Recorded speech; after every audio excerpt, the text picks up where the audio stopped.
Hello friends, कैसे हैं आप सब। क्या हाल चल है जी आप लोगों के। आई होप सो सब बहुत बढ़िया होंगे। तो मैं उम्मीद करता हूँ सर आप लोगों की तैयारी बहुत अच्छी चल रही होगी। एग्ज़ाम बिल्कुल आपके सर पर हैं और अब सर आपका एक एक मिनट एक एक टाइम आप लोगों के लिए बहुत ज़्यादा कीमती है। अपना टाइम बिल्कुल भी आपको वेस्ट नहीं करना, बिल्कुल भी आपको गंवाना नहीं है। अब मैं जनरली आज वीडियो बनाने का पर्पस ये था, ऐसा मन था सर आप लोगों से थोड़ी बहुत बातें करने का। तो वीडियो बनाने का बेसिकली पर्पस ये था कि इस टाइम पे जो लास्ट के 10 से 15 दिन या 20 दिन जो हमारे पास हैं, इसमें हमसे कुछ गलतियां हो जाती हैं। तो वो गलतियां हमें नहीं करनी है। कौन कौन सी हमसे गलतियां हो जाती है उनके ऊपर मैं आपका थोड़ा सा नजर डालूंगा। देखो, इस समय क्या होता है कि बच्चे मेरे पास दो तरीके के होंगे, दो तरीके के बच्चे होंगे। पहला स्टूडेंट तो वो होगा जो सर ये बोलेगा कि मेरी तैयारी काफी अच्छी है, वो काफी स्टार्टिंग से बहुत अच्छे से पढ़ता आ रहा है और उसकी तैयारी एक्चुअली में काफी अच्छी है। ठीक। दूसरा ऐसा बच्चा होगा जिसने स्टार्टिंग में बहुत ज्यादा मेहनत नहीं करी, अच्छे से ज्यादा इतना नहीं पढ़ा, लेकिन अब सर उसके अंदर जाग गई है कुछ बात और वो चाहता है कि नहीं अब मैं पढ़ रहा हूँ। और वो एक्चुअली में पढ़ रहा है, टाइम डिवोट कर रहा है, क्योंकि पास होना है सर एग्जाम में। इस टाइम पे मोस्टली बच्चा, सारे बच्चे पढ़ रहे होंगे। जो इस टाइम में भी नहीं पढ़ रहा होगा उसका कुछ नहीं हो सकता। ठीक। तो मैं आपको प्रैक्टिकली जो सच्चाई होती है, जो गलती होती है, वो मैं बात बताने वाला हूं। तो जो बच्चे की तैयारी अच्छी है कैटेगरी ए में उसे डालते हैं, और जो बच्चा सर पहले नहीं पढ़ा अच्छे से, जिसको थोड़ा सा डर लग रहा है और जो अब थोड़ा सा मेहनत कर रहा है, वो कैटेगरी बी में डालते हैं। कैटेगरी ए वाला बच्चा बी, जिसकी तैयारी बहुत अच्छी है, वो भी फेल हो सकता है। अभी भी अगर वो कुछ गलतियां कर देगा तो वो फेल हो जाएगा। और कैटेगरी बी वाला बच्चा जिसने स्टार्टिंग में मेहनत नहीं करी, अब वो मेहनत कर रहा है, वो सर पास हो सकता है। थोड़ी मेहनत और बढ़ाएगा तो करेगा तो वो पास हो सकता है। ठीक। अब दिक्कत क्या आती है सर, कैटेगरी ए वाला बच्चा क्यों फेल हो सकता है, उसके पीछे एक बहुत बड़ा कारण है, ओवर कॉन्फिडेंस। कई बार क्या होता है कि सर बच्चा स्टार्टिंग में पढ़ रहा है, उसने बहुत मेहनत करी है, ठीक, इस टाइम तक उसकी तैयारी अच्छी है, लेकिन इस समय क्या करता है वो लास्ट के 10-15 दिन, 20 दिन, वो दूसरों को ज्ञान बांटने लग जाता है। इतना ओवर कॉन्फिडेंस उसके अंदर आ जाता है कि वो अपनी पढ़ाई का जो लेवल, जो उसने पहले मेहनत करी, जितना टाइम उसने पहले डिवोट किया, उतना टाइम वो अब डिवोट नहीं करता। और जबकि अब उसे उसे भी सर एक्स्ट्रा टाइम देना पड़ेगा और मेहनत करनी पड़ेगी और एफर्ट लगाने पड़ेंगे, लेकिन वो सोचता है कि मैंने तो पहले तैयारी कर रखी है, मुझे तो कोई दिक्कत नहीं है, मैं क्यों फेल होऊंगा, मैं तो पहले पढ़ चुका हूं। तो वो क्या करता है, अपना जो मेहनत करने का जो टाइम होता है, जो अपने एफर्ट्स होते हैं, वो एफर्ट्स इधर उधर लगाने शुरू कर देता है। लोगों को डिस्ट्रैक्ट करना, फालतू की चीजों में पढ़ना, डिस्ट्रैक्शंस क्रिएट करना, या खुद डिस्ट्रैक्ट होना, टाइम वेस्ट करना, क्योंकि उसको लगता है ना कि मैं तो पढ़ चुका हूं, मुझे कोई दिक्कत नहीं है। तो वो और ओवर कॉन्फिडेंस की वजह से क्या करता है सर, वो डूब जाता है। तो अगर आप कैटेगरी ए में हो तो सर ये गलती आपको बिल्कुल भी नहीं करनी है। ध्यान रखना, ओवर कॉन्फिडेंट आपको बिल्कुल नहीं होना है। और कैटेगरी बी में जो बच्चा होता है, कैटेगरी बी वाला बच्चा भी सर इस समय अगर और मेहनत करेगा तो वो डेफिनेटली सर पास हो सकता है। बस उसको क्या करना पड़ेगा सर, अपनी मेहनत को और बढ़ाना पड़ेगा, अपने टाइम को बढ़ाना पड़ेगा, और थोड़ी डिस्ट्रैक्शंस से आपको बिल्कुल बिल्कुल क्या करना है सर, दूर रहना है और अपना मैक्सिमम से मैक्सिमम टाइम अपना पढ़ाई की तरफ डिवोट करना है। दोनों ही कैटेगरी के बच्चे, ए हो या बी हो, उनको सर इस समय डिस्ट्रैक्शन फ्री माहौल में रहना है। मैं ये नहीं कहता सर बिल्कुल सोशल मीडिया को कट ऑफ कर दो, फेसबुक, इंस्टाग्राम, व्हाट्सएप जो भी आप यूज करते हो उसको कट ऑफ कर दो, लेकिन उसको बिल्कुल आपको मिनिमाइज कर देना है इस टाइम पे। ठीक है, थोड़ी बहुत चीजें आप लोग देखो, थोड़ा बहुत आप टाइम स्पेंड करो, थोड़ा रिलैक्स भी करना होता है, थोड़ा मूवीज भी देखनी होती है, लेकिन ऐसा नहीं कि आप उठा के सर 3-3 घंटे की फिल्में देख रहे हो, 3-3 घंटे की मूवीज देख रहे हो, या कोई सीरीज लगा दी उसके सर कई सारे एपिसोड एक ही दिन में देखे जा रहे हो। नहीं, अगर आपको थोड़ा बहुत टाइम स्पेंड करना है, आधा घंटा 1 घंटा, वो सब अपने लिए निकाल सकते हो, कोई दिक्कत वाली बात नहीं है। लेकिन मैक्सिमम टाइम आपका पढ़ाई में जाना चाहिए, 15, 16, 17 घंटे, जितना मैक्सिमम पढ़ सको, 14 to 15 आवर्स, 14 to 16 आवर्स आपको पढ़ाई को डिवोट करनी करने हैं। कैसे करोगे वो आपके ऊपर है। मैं कुछ ये नहीं बोलूंगा कि सर अर्ली मॉर्निंग उठो, लेट नाइट पढ़ो, जैसा आपको कंफर्टेबल लगता है वैसे पढ़ो, लेकिन पढ़ो।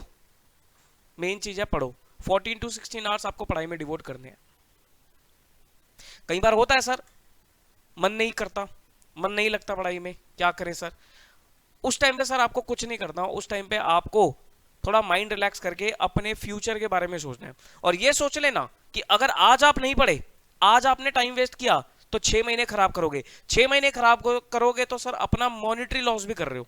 सिंपल सी बात है, आप कल को सीए क्वालिफाई कर जाओ, सीएस कर जाओ, सीएम में कर जाओ, जो भी आप कोर्स कर रहे हो, मान लो आपके 6 महीने खराब होते हैं।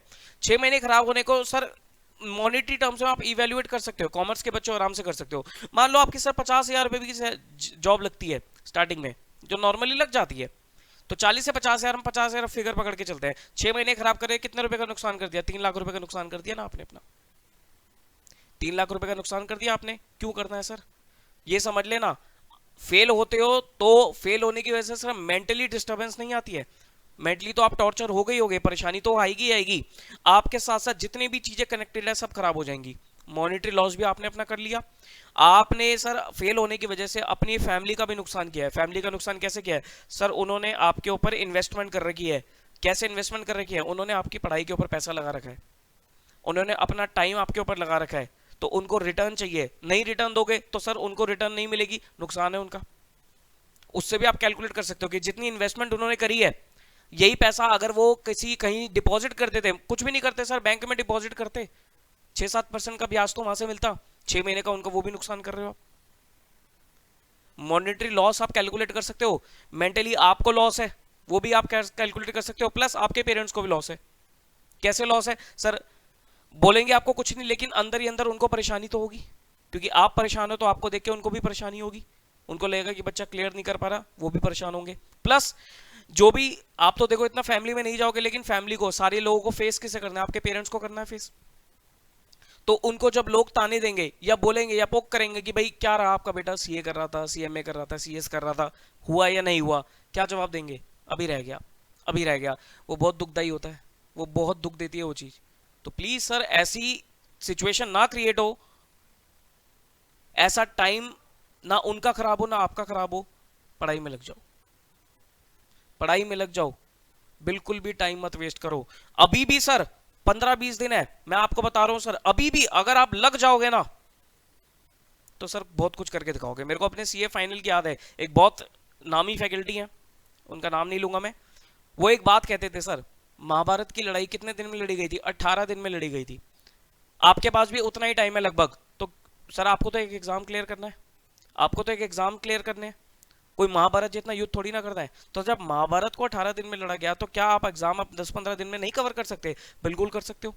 ये तो सर बहानेबाजी होती है कि सर इतने टाइम में कैसे होगा। अब बच्चे क्या करते हैं, उनको लगता है कि सर इतने टाइम में कैसे होगा, अटेम्प्ट स्किप कर देंगे। बहुत निकलेंगे इस समय ऐसे, अटेम्प्ट स्किप कर देंगे, अभी नहीं दूंगा अगले अटेम्प्ट में दूंगा। उससे कुछ नहीं हो रहा सर, आप अपना नुकसान कर बैठ रहे हो। या तो आप इतनी हिम्मत रखते पहले ही कि सर मैं अटेम्प्ट स्किप करूंगा, अगले टाइम में बोथ ग्रुप्स दूंगा, रैंक लाने की कोशिश करूंगा, वो अच्छी चीज है, उसमें कोई बुराई नहीं है। लेकिन जो इस टाइम पे क्योंकि मेरी तैयारी नहीं हो पा रही इसलिए वो अटेम्प्ट स्किप कर रहा है, नुकसान कर रहा है। वो सर आज जो ये चीज बोल रहा है ना, वो देख लेना 6 महीने बाद भी सेम टाइम पे यही चीज बोलने वाला है। जो बंदा आज इस समय सिर्फ तैयारी पूरी ना होने की वजह से अटेम्प्ट स्किप कर रहा है, जो कहता है कि सर अभी इतने दिन में कैसे तैयारी होगी, बस बहाने हैं ये और कुछ नहीं है, वो ये लिखवा लो मुझसे, लिखवा के ले लो आप, 6 महीने बाद भी एग्जाम से 15 दिन पहले वो यही चीज बोल रहा होगा, तैयारी पूरी नहीं हुई। क्योंकि ये तो सच्चाई है, एग्जाम के आखिरी दिन तक भी तैयारी पूरी नहीं होती और ना हो सकती, इतना पहाड़ जैसा कोर्स नहीं कवर हो पाता। सर जितना कर रहे हो करते चले जाओ, बस करना है, करो तो सही, करते ही नहीं है, साफ सीधी बात ये है। ठीक है, तो लग जाओ सर, डोंट वेस्ट टाइम, बहानेबाजियों से दूर रहो, डिस्ट्रैक्शन से दूर रहो, ना खुद डिस्ट्रैक्ट हो ना किसी और को डिस्ट्रैक्ट करो। आजकल ये भी ट्रेंड चल गया सर, लोगों को डिस्ट्रैक्ट करना शुरू कर दिया है। ठीक, तो ना डिस्ट्रैक्ट होना, ना खुद डिस्ट्रैक्ट, ना किसी और को डिस्ट्रैक्ट करना। सीएमए कोर्स की अगर मैं बात करूं तो ठीक है सर, वहां थोड़ी डिस्टर्बेंस चल रही है, क्या होगा एग्जाम का क्या नहीं होगा, एक बार को वो पहलू थोड़ा साइड रख दो, नहीं रखा जाता मैं मानता हूं, लेकिन फिर भी उसे साइड रख के प्लीज आप अपनी पढ़ाई पे फोकस करो। जो होगा इंस्टीट्यूट जैसा लेगा सर, हम वैसी चीज के लिए तैयार हैं, आप अपनी पढ़ाई पे फोकस करो। थोड़ा सा टफ उनके लिए सिचुएशन में मानता हूं, लेकिन सीएसीएस के लिए कोई टफ सिचुएशन नहीं है, वो किसी भी टाइप के बहाने नहीं बना सकते, बनाएंगे तो सर वो उनकी खुद की गलती है। अब खुद की आप गलतियां किसी और पे डालना चाहते हो वो डाल सकते हो, वो आपके ऊपर है।